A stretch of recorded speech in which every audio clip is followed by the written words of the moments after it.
Okay, yeah, Mark, thanks very much. Tough times for the restaurants here. It is 6:04 right now. A vaccine against the coronavirus could be approved in the United States here in the next few weeks. The companies developing those vaccines, Pfizer and Moderna, say they are 95% effective and also safe to use. WMAR2 News' Megan Knight is live in downtown Baltimore with more on that story this morning. Good morning, Megan.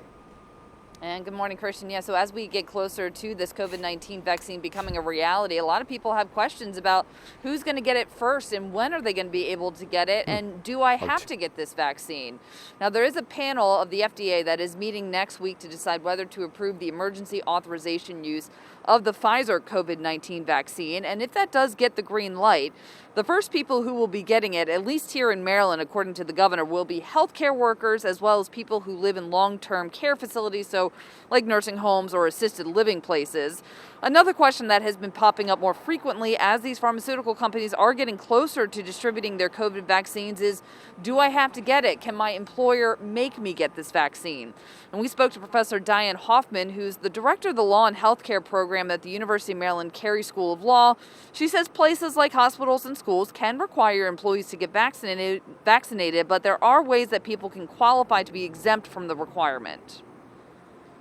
Sincerely held religious belief that opposes vaccines, then the employer would have to accommodate that, as long as it wouldn't impose an undue burden on the employer.